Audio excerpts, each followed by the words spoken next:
ভর দুপুরে নদীর পাড়ে ঢেউ দেখতে আসলাম।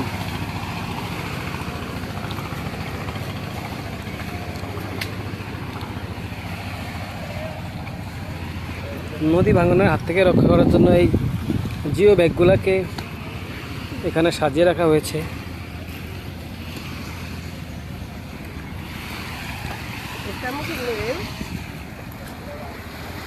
শুধু ঢেউ আর ঢেউ।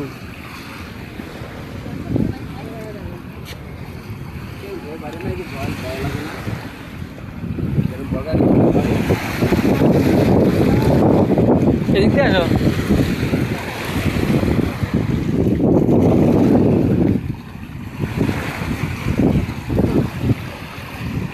এই লোকেশনগুলো তো একসময় বাড়ি ছিল, বসত ভিটা ছিল, দেখতেই পাচ্ছেন। এই জায়গা দিয়ে ভেঙে গেছে সব। এটা মূল বসত ভিটা থেকে ভেঙে গেছে। এখানে জিও ব্যাগ দিয়ে একটু রক্ষা করার চেষ্টা আর কি, বাকিটা আল্লাহ তাআলার কাছে। খুব চমৎকার আবহাওয়া নদীতে। বর্তমানে সময় নদীর পানি কম, ভাড়া লেগেছে। বিকেলের দিকে হয়তো বা জোয়ার আসবে, পানি আরও বেশি হয়ে যাবে।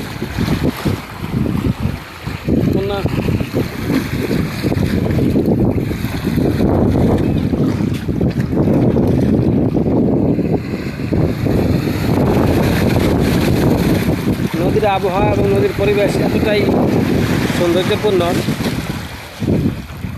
যে যে কেউ গ্রহণ করতে পারে। এখন তো দুপুরবেলা, মাথার উপরে প্রচণ্ড রোদ এবং হালকা বাতাসও আছে, এই জন্য রোদটা তেমনটা লাগে না। নদীতে পানি কম, জাহাজগুলা দাঁড়িয়ে আছে এখানে, স্রোতের বিপরীতে চালাচ্ছে না। জোয়ার যখন আসবে তখন এগুলা জোয়ারের সাথে সাথে চালিয়ে চলে যাবে। এতে করে তেলও কম লাগবে এবং মেশিনের ইঞ্জিনের শক্তিও কম লাগবে।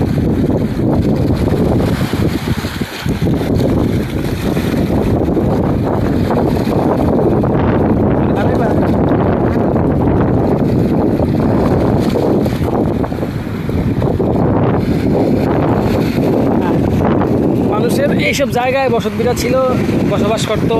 সেসব জায়গায় এখন নৌকা চলে, বিভিন্ন শিপ চলে, জাহাজ চলে, লঞ্চ চলে, মাছ চলে। এইসব জায়গাতেই মানুষ বসবাস করত। সম্পূর্ণ খাস জমি ছিল, মাঠ ছিল। এইসব জায়গায় কী অবস্থা হয়েছে নদী ভাঙনে, দেখতেই পাচ্ছেন। যা ভাঙনের প্রায় শেষ পর্যায়ে, অল্পটুকু আছে।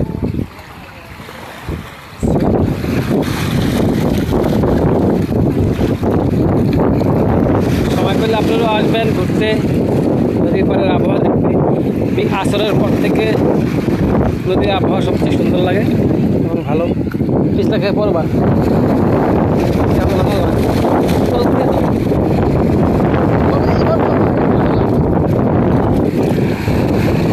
যাও না জিও ব্যাগগুলো সব ফিসল।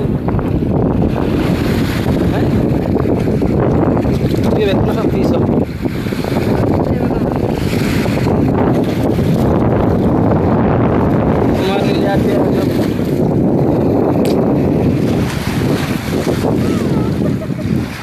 আজকের মতো এই পর্যন্তই। পরবর্তীতে আবার কোনো এক ভিডিও নিয়ে হাজির হব। সকলে ভালো থাকেন। আল্লাহ হাফেজ।